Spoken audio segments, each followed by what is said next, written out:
One of the best things that's come out of this saga of Marvel is the newer characters. More specifically, the child characters. I'm really excited for what they're setting up for a Young Avengers movie, since I like basically every one of the kids they've set up so far. So, what I'm gonna do today is give my personal pitch for a Young Avengers movie. And yes, I agree that Champions would be a better name, but considering Marvel's trying to be less risky, I think Young Avengers is a title that will sell. I still think that in the movie, they should make a joke about how Kamala wants to call the team Young Avengers just because she's such a nerd, but then more realistic characters like Cassie and Riri can be like, that's a dumb name. Okay, so let's get into some of the main parts of this movie. First off, the team members. To get the three most obvious ones out of the way, Kamala, Kate, and Cassie will obviously be on this team. I think after the events of the Marvels, Kamala would be putting 100% effort into being a superhero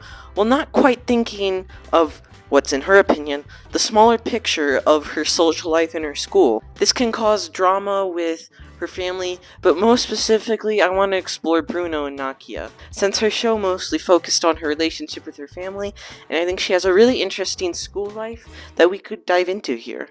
I also think her whole life, she has definitely felt like an outsider to many, so I think her bringing together this team is trying to be her way to not feel like an outsider around people. But I think something she'll need to learn is that she is who she is, and no matter how many people are like her, she's still unique. This will become even more ironic, because in this movie, we're going to meet a few different variations of her. Secondly, Kate Bishop. Kate thinks that since she's the oldest and, in her opinion, the most experienced, she deserves to lead the team. But this also causes a feeling of her needing to prove herself. I mean, I imagine in this world, not many people have taken notice of a new Hawkeye. And she has always lived a life with someone else guiding her, and it's going to be hard for her to try to figure out how to live without her mom. Cassie Lang. She is definitely the character whose movie I definitely did not like. But I thought she was a really fun character, and Catherine Newton is an excellent actor who can portray some really fun stuff. I like the idea that she's always wanted to be a superhero, but I think since the events of Quantumania, she might feel a bit more traumatized and not really know how to be a superhero. I want her to start off this movie not really wanting to get back in that world just yet, and still trying to figure out what to do with her life in this gap year in between high school and college, and possibly being a superhero. I think this could give the events of Quantumania a lot more weight than they currently have. Now, for the villains of this movie, the main one is going to be Kamala Khan from, let's just say, Earth 781. Why would this Kamala be evil? Well, continue watching. Don't ask me all the questions. I don't want to spoil it for you. But she will be drove by a bigger villain. In this pitch, I'm just gonna use Ultron as a stand-in, but it could literally be any big multiversal villain. It could be Agatha, it could be Kang, but the big bad, or at least what seems like the big bad, won't become as important as we go into this story. I'll get more into the character arcs of the rest of the characters, but let's start with the first act. We open on Earth 998, in a somewhat stormy city with no technology, and in the center of it, a somewhat ruined castle with Kid Loki and Gator Loki sitting on the throne. We don't see who Kid Loki's talking to, but he makes a speech about how he will fix this kingdom. Then at the end, it's revealed that he's talking to no one, and he's just practicing a big speech in this abandoned universe. He can have a chat with Gator Loki about what universe they want to conquer, but you can tell Loki's scared of something. Then suddenly, a ship breaks into this universe. Loki picks himself up, and then beaming down is a armored up Kamala. She doesn't speak, but she has a quick fight with Loki and kinda cleans the floor with him. Hi, editing Cleo here. I have no idea what I meant when I said cleans the floor with him. I don't know if I meant to say wipes the floor with him, but basically what I'm trying to say is that she beats him really good. Although the Lokis are able to get a few quick hits, most notably one where he is able to get a quick glimpse into this evil Kamala's mind. It shows quick flashes of her life. We see some moments from season 1 of Miss Marvel, and then some darker things like her holding Bruno in her arms as he dies. After this, she gets angry and shoots out a massive blast. which activates the Loki's tempad, and they blast to Earth 616. Once Loki gets up, Loki is still in shock and trying to figure out a way to get back and stop whatever that threat was. This could destroy every universe. No, not that I care about them, but it'll miss opportunity for having able to be conquered if someone else is conquering all of them. Don't worry, I know where we're gonna need to go. We are then thrown into one of Kamala's animation videos, as she makes an update video to all her Miss Marvel fans. She kind of recaps the Marvels, and then hints of planning something big with a certain super team. As she keeps trying to explain this, we keep hearing Muniba yell at her, until eventually Muniba's yelling fully interrupts the video and we're back in the real world. Muniba slams the door open, saying that they have to leave in 5 minutes. Kamala, of course, rolls her eyes as she quickly gets ready to put her costume in her backpack. But as she leaves her room, it shows that Kamala accidentally left a homework packet on her desk. When she gets to school, she talks to Nakia for a bit. Right before they're about to go into class, Kamala realizes that she left her homework project at her house. Before Nakia can say anything, Kamala just takes her suit out of her backpack and gives her backpack to Nakia and quickly runs away. Right as she's about to go back in the house, she notices a crime going on, and she smiles to herself, then jumps down to the ground. It then cuts to San Francisco as Kate gets out of an airport. It then cuts to her outside of wherever Cass Healing lives, and she pulls out a notebook written to her by Kamala. It has notes of what to say to Cassie, although Cassie looks really confused as she's reading it, because, let's be honest, Kamala's not really the best with words. Kate just puts the notebook back in the bag and goes to ring Cassie's doorbell. Once Cassie opens the door, Kate just kind of stares at her, not really knowing what to say as she's thinking of words. As Cassie shuts the door, Kate begins thoroughly apologizing. Oh my goodness, I'm so sorry. I was just trying to be here.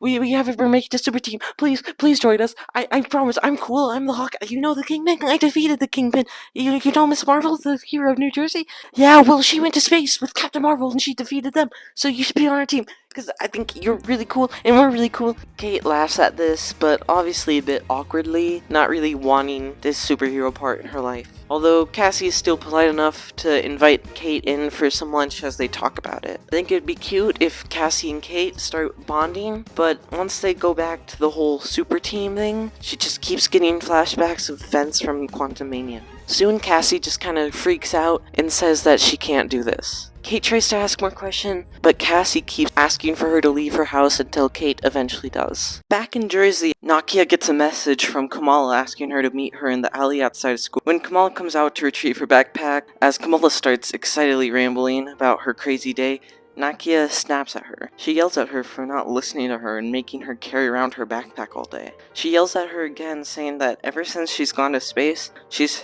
barely had any time to talk to her or Bruno. She yells at her for prioritizing her superhero life over the life that's been with her entire life. As Kamala stutters, trying to think of something to respond, Nakia storms out, leaving Kamala to go in her mom's car, where the yelling continues. Once they get home, Muniba storms into Kamala's room and says that Kamala is grounded. Kamala keeps trying to argue back, but Muniba rejects all of her claims as she locks away Kamala's suits. When they leave, Kamala screams into her pillow while crying and then calls Kate. As Kate explains that the recruitment of Cassie wasn't a success, Kamala interrupts her by saying she won't be able to do anything super in a bit as she's grounded.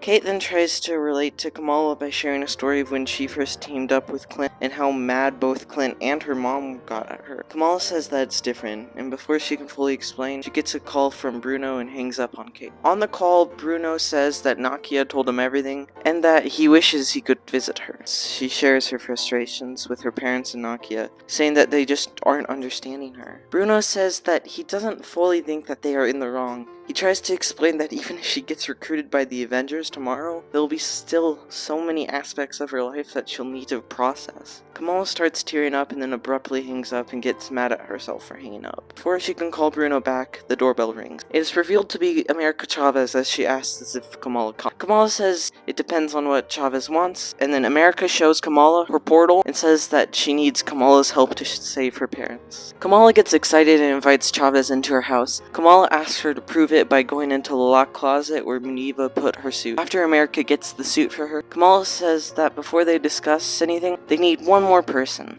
In Kate's hotel, she relaxes a bit, then starts to tear up when she thinks about her mother. America and Kamala then come through a portal, and America brings them to her secret hideout in Nepal. When Kate and Kamala ask America exactly what she wants, America uses some janky magic to create models of her life as she explains how she grew up in a different universe until her powers were unlocked, and she sent her moms across the multiverse. And for the past 5 years, she's been looking for them. But then a month or two ago, after Kamala put on the 2 bangles to fix the tear in the multiverse, America felt a sense of energy that could help her control which universe she goes to. She tried to tell Wong, but Wong said it was too dangerous. Kamala immediately agrees, knowing that this could help her find Monica, but Kate says they might need a genius or two. Kamala looks at the time and notices that her parents will come home soon, and says for Chavez and Kate to try to recruit Cassie again, and then look for the girl from Massachusetts that they're pretty sure is Ironheart. They agree, but when America makes a portal back to Kamala's room, Kid Loki and Gator Loki are sitting there waiting for Kamala. The girls ask who he is and what he wants, but without speaking, Loki uses his golden blade to blast the trio with magic and only brings Chavez and Kamala. This insults Kate as she then takes out a few of her arrows and tries to shoot them at Loki. Kid Loki continues to fight Kamala and America as Gator Loki starts fighting Kate, much to the confusion and nervousness of Kate. In the middle of their fight, Wiccan flies in, which adds another person to this fight. Right as Wiccan is about to blast Kamala, she puts a shield around him, and his magic accidentally seals the shield, making him stuck in there. Loki then makes the mistake of trying to stab Kamala's bangle, but that just creates a massive blast that sends Wiccan and Loki across the city. Nakia then meets up with the trio, and they take Gator Loki as prisoner as they pull back to their base. We pan across the city to Loki and Wiccan, who argue, saying they got in each other's ways. I saw your fight with a Jersey girl in my dreams. I need your help to defeat her. They then portal in Bruno, who is concerned about Kamala, and they agree that Bruno, Nakia, and Kamala will stay back at the base and keep an eye on Gator Loki as they treat the injured Kamala. Bruno and Nakia say that Kamala needs to call her parents back, but Kamala says that she's too afraid that this will just mean an extension to her grounding. Bruno and Nakia still push forward and forward, telling her that she needs to do this, but eventually Kamala just snaps, saying she doesn't know who she'll be if she can't be Miss Marvel. We then cut to the Massachusetts Institute of Technology. We see Riri in her dorm after class, where she's testing out new types of energy blasts. Suddenly, she looks over to see America sitting at her desk. Riri freaks out and someone accidentally sends an energy blast towards America, which she dodges with a portal. Riri says that America better not be one of those mermaids, which confuses America as she then tries to reassure Riri, saying as she hesitates that she's the apprentice of Doctor Strange and gives Riri her name. She says that she knows Riri is Ironheart and they're currently facing a threat to the world, and they could use her help. Back in Cassie's room, Kate comes back via a portal, which really frustrates Cassie as she once again reiterates that she doesn't want to be part of this team. Kate says and she won't need her as an Ant-Man, but will need someone smart who understands and has experience with realms in the multiverse. Cassie thinks about it for a bit, but still doesn't want another event like what happened in the quantum realm, so she agrees to help Kate so that way they don't get injured. As the team portals back together, Riri and Cassie are both very concerned about why there's a tied up alligator.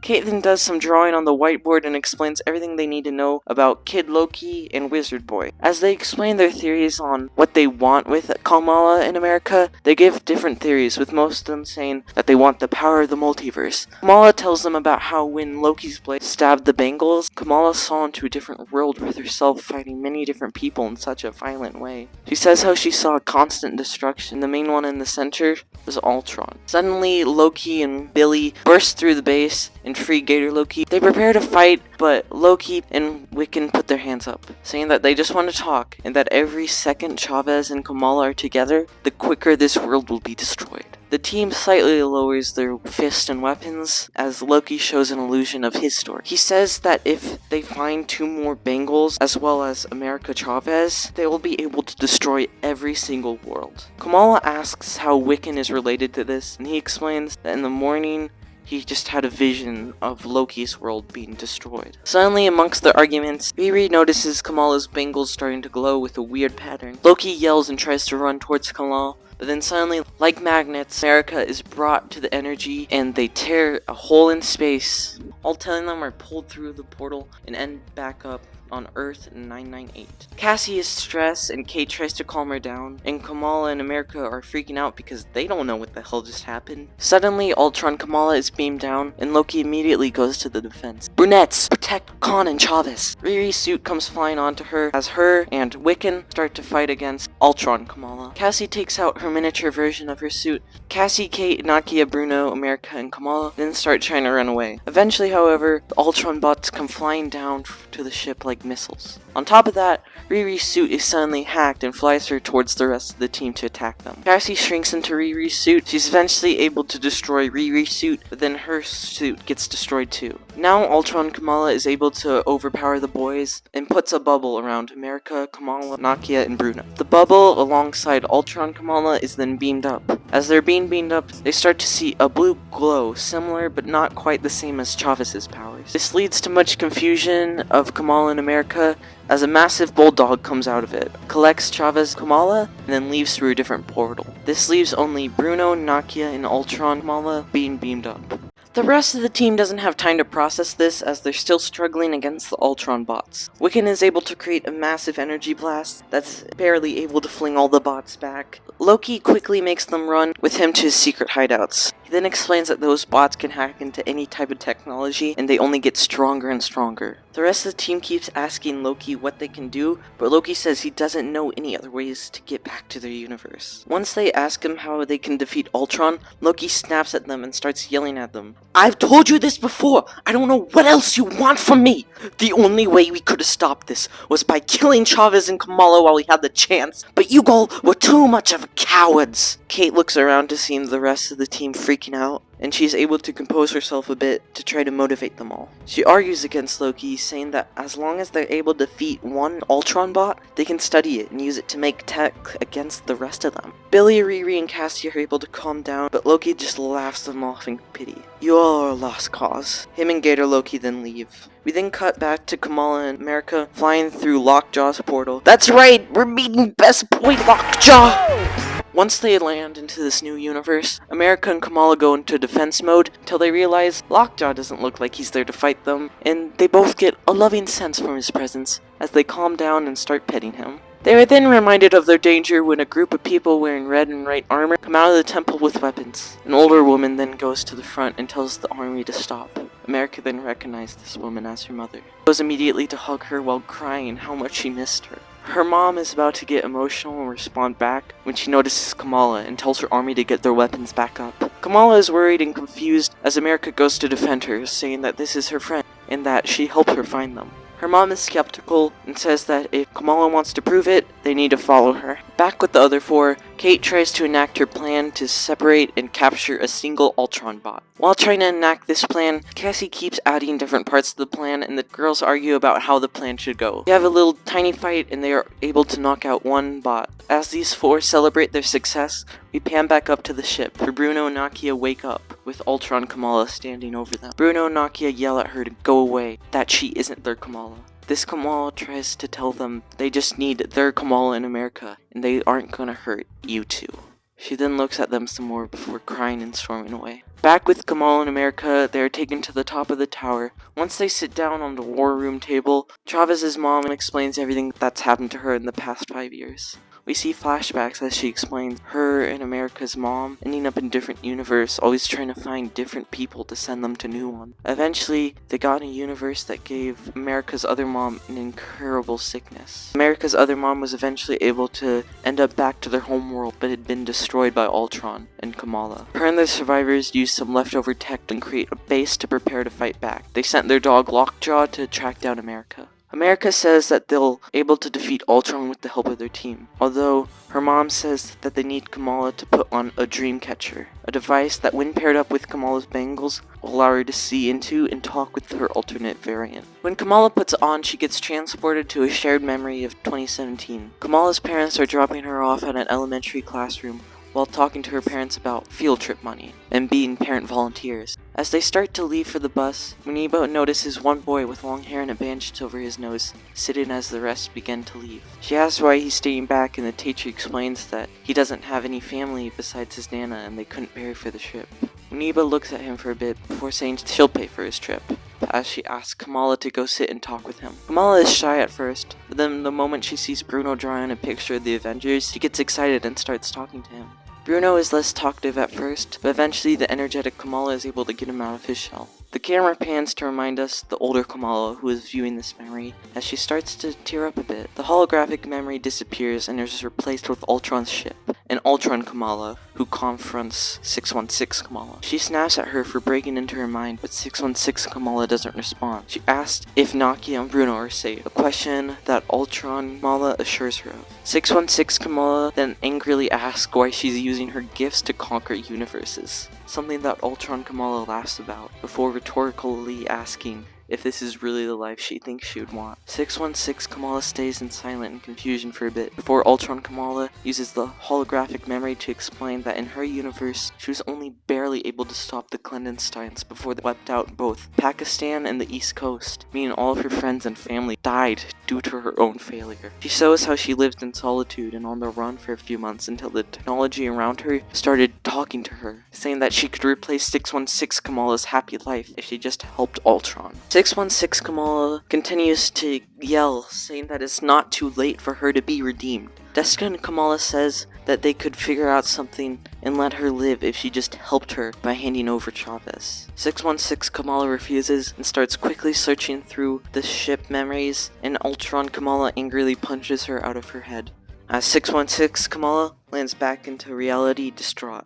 America's mom asks her what she said, and Kamala doesn't reply, instead quickly drawing on the whiteboard a map of the interior of Ultron's ship. Kamala says that there's an inside panel that can be used to freeze Ultron for a couple of minutes, in which they can figure out a plan from there. She also says that she does believe that they can get Ultron Kamala to help them. America's mom looks at the map for a bit before gathering up her army. America and Kamala smile at each other and start suiting up. They get new suits, of course. I mean, this is an MCU movie. We need to sell all the toys we can. Lockjaw, America, and Kamala create a portal to that world. And then America's mom locks the three of them in the room. She then orders Lockjaw to make sure they can't escape. As America and Kamala try to yell for her to let them free, the army starts to go through the multiversal portal.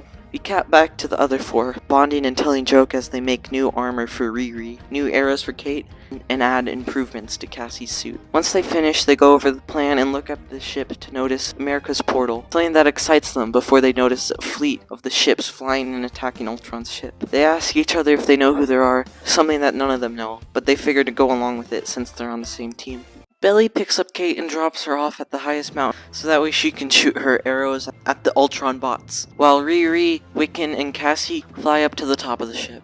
After some fighting, we cut back to Kamala and America trying to find ways to unlock the door. Anytime America tries to use her powers to portal away, Lockjaw counters it. Eventually, both girls just lay on the bed with frustration, and America asks her what exactly it was that she saw. Kamala tells the story of when she first met Bruno, and how she can't imagine losing any of her friends and family. America says it must have been nice having friends you can call lifelong friends, further explaining herself when she talks about how she's never been able to stay in a universe long enough to stay a friend with anyone. Eventually, when she joined the Sorcerers, her lack of magical abilities made it harder for her, and she couldn't even connect with anyone besides Wong and Strange. Kamala says that if they're able to get through this alive, she'll have at least one friend. Suddenly, the other side of the door busts open. Kamala, America, and Lockjaw get in defense mode ready to fight, until they hear the familiar voice. I figured you two would need someone to set you free. Where's everyone else?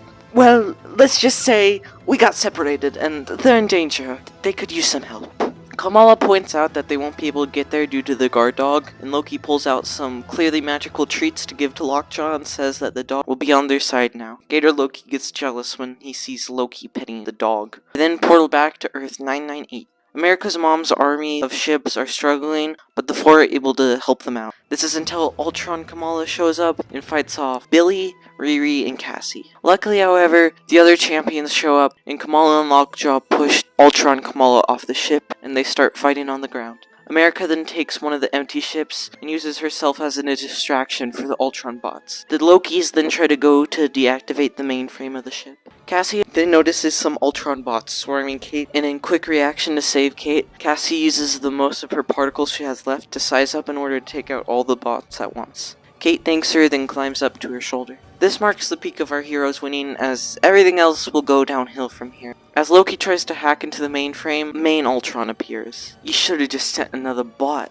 Without saying anything back, Ultron just turns around and blasts the real Loki, revealing the illusion. Before the Lokis can hit Ultron even one time, Ultron defeats them both. He then flies out to deal with the other team members. America, her mom, Riri, and Wiccan are fighting airborne as her mom yells for America to go back. America refuses and proves herself when her, Riri, and Wiccan do a combo move that takes out a bunch of Ultron drones. The main Ultron then appears and uses speed to quickly blast Wiccan to the ground and trap Riri in a cell. Wiccan tries to fly back up, but Ultron quickly stuns him, making Cassie have barely enough time to catch him. Without much effort, Ultron uses the energy from the ship to blast out and knock out America and her mom. He then carries them to the ship. We cut back to Kamala and Lockjaw versus Ultron Kamala. Even with the support of Lockjaw, it remains a tight fight. Then a cell containing Nakia and Bruno comes down from the ship. Ultron says that if the Kamalas don't come with him peacefully, he will eliminate Bruno and Nakia, something which immediately makes both Kamalas surrender. Cassie then gets a run-up attempt to punch a bunch of ships, but right as she's about to hit Ultron, he puts a shield around the ship, knocking back Cassie and shrinking her back to regular size, and once again destroying her suit. In the interior of the ship, Riri and Loki are put in a different cell, as well as Lockjaw and Gator Loki being in their own cell. The Kamalas in America are put in a much bigger part of the ship. Ultron then walks in as the other two Ultron bots hold a captured America's mom. Kamala tries to reason with him using her compassion, but his purely unsympathetic feelings resist. As the machine starts taking the power of the three of them, all the girls are screaming, but especially America's mom. After a minute, Ultron gets fed up with her screaming and blasts her, killing her in front of America. America's view slows down and blurs for a bit, as she starts silently crying while breathing heavily. Ultron laughs and 616 Kamala tries to comfort her, but America can't hear any of it. Ultron laughs stop, however, when America's glowing fists break off the machine. Kamala tries to talk to her, but America says, "It's over for me. I can't control it." Before they can react to anything, America's energy blasts out in the most violent way we've ever seen it, and destroys the entire ship and every single Ultron. The Kamalas try to run towards her, but the portals keep pushing them back until they themselves fall into one of the multiversal portals. Lockjaw, with Gator Loki on his back, is able to catch them and soften their fall into a new universe. The Kamalas look around to see that they are in this universe version of the White House before they collapse. We cut to Riri and Loki constantly falling through portal after portal until Loki is able to use his magic to stop the portals and they end up in a zombie universe. Riri starts to freak out and Loki ignores her as he climbs on top of a mountain and takes a tempad before he realizes it's destroyed. When he yells, the magic comes out of him and destroys all the nearby zombies. He then sits down and starts tearing up. Riri rolls her eyes before slowly coming up next to him and awkwardly trying to comfort him. She asks what he's scared about, which he promptly responds that he's never been scared. That makes Riri laugh. He gets annoyed by her and keeps insisting that he isn't scared. Why did you even come back to stop Ultron? I knew you guys wouldn't be able to handle him by yourselves. I mean, even with you and Chavez's army, we couldn't defeat him. Well, you're apparently a genius. What would you do to defeat an Ultron? Well, after I take a look at that hickey-do thing, I'd see what makes it tick. Then I'd find a way to bring that energy to this, and even if it's just for a moment, escape back to Earth 998. Loki starts to smile at her before being embarrassed. I don't remember the last time I was without Gator Loki. I'm afraid I may never see him again. If that alligator is anything like you, his strive to be the best will prevail.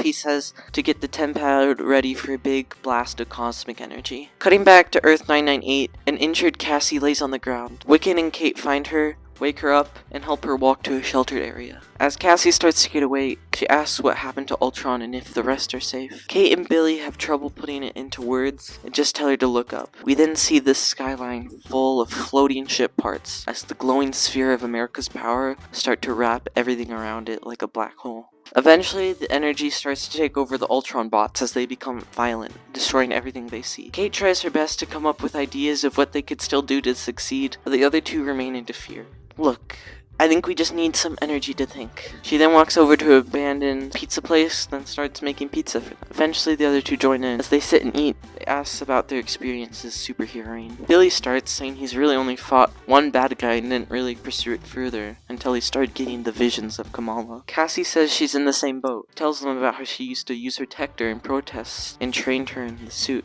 But when it came to time to fight, she was able to, but she was also terrified, and she started to fear that she wasn't made for this. Billy then asks her what it was like to grow up with a superhero parent, telling him how he never got to experience his own. Cassie says that she never got a lot of time, but wishes she could have had. It's still no doubt how much they loved her, and then she still reassures Billy that his parents still loved him. Kate says she knows what it's like to find out the person your parents really are only years after they die. She says she wishes hers could have been a superhero instead of a criminal. They comfort Kate, then say it's time to help America.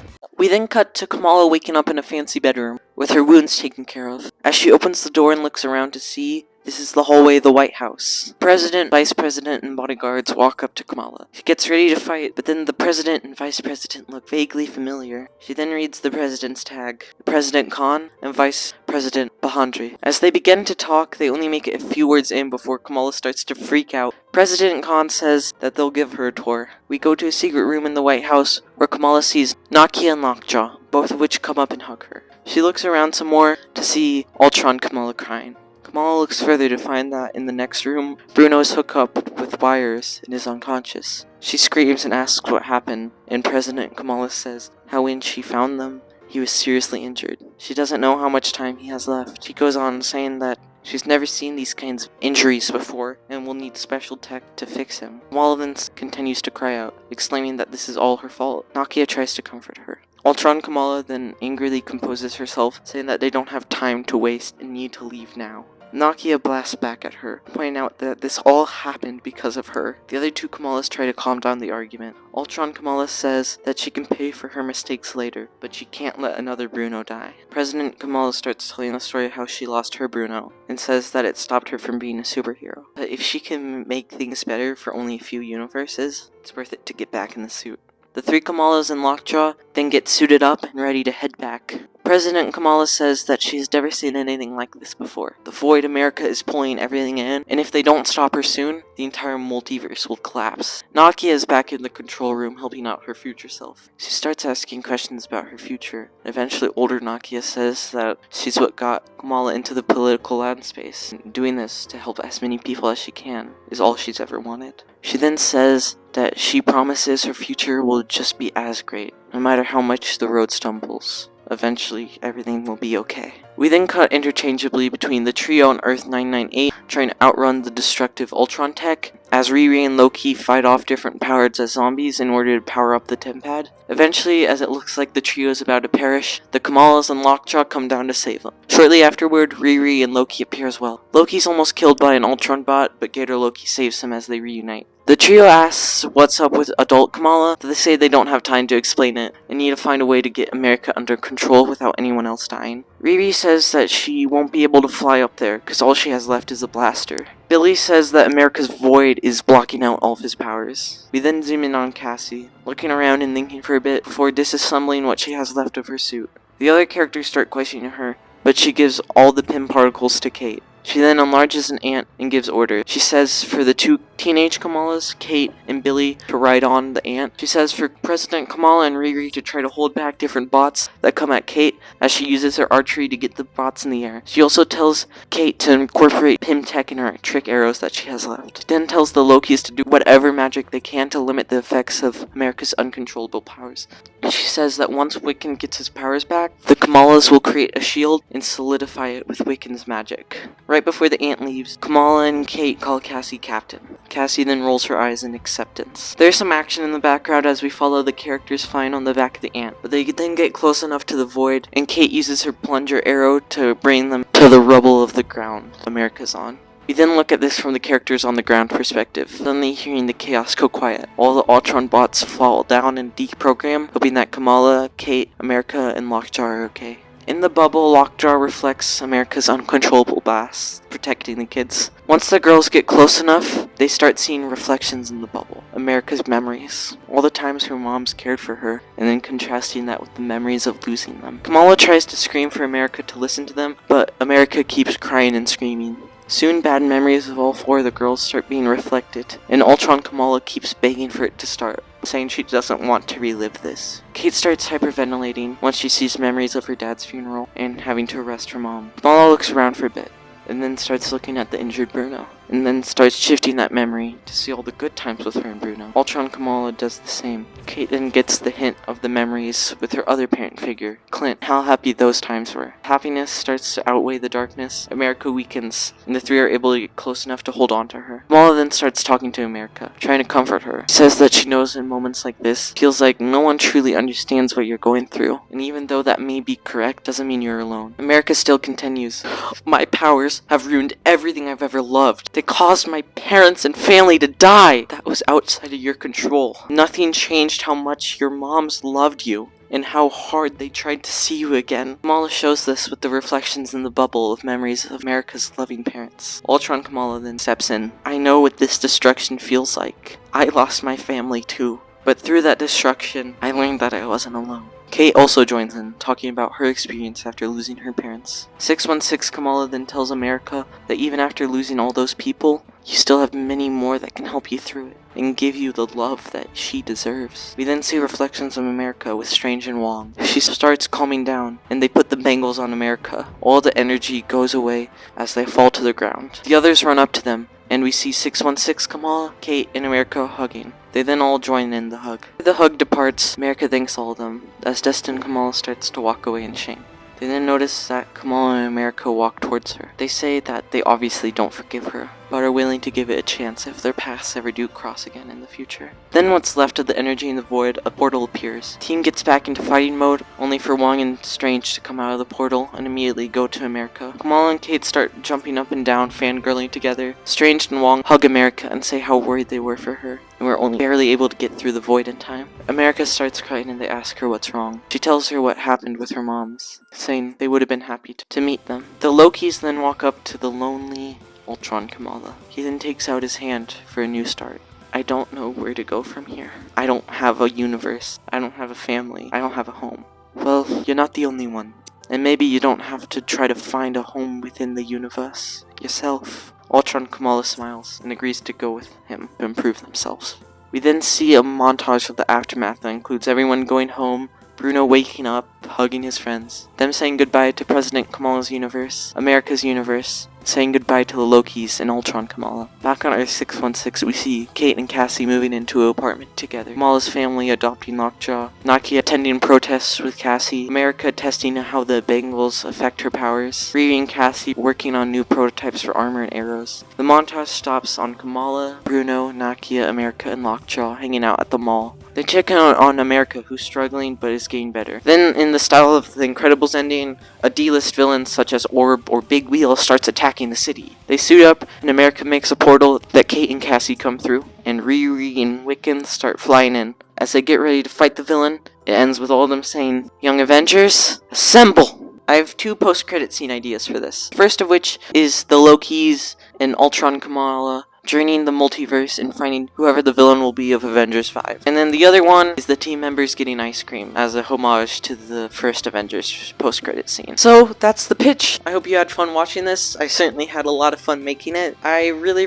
like these characters, and I hope the MCU continues doing creative stuff with them. My next pitch is going to be a pitch for Guardians of the Galaxy 4, so stay tuned for that. Thank you so much, and I don't know, eat good, sleep good, drink water, that's good for you, and yeah, be happy. Woo!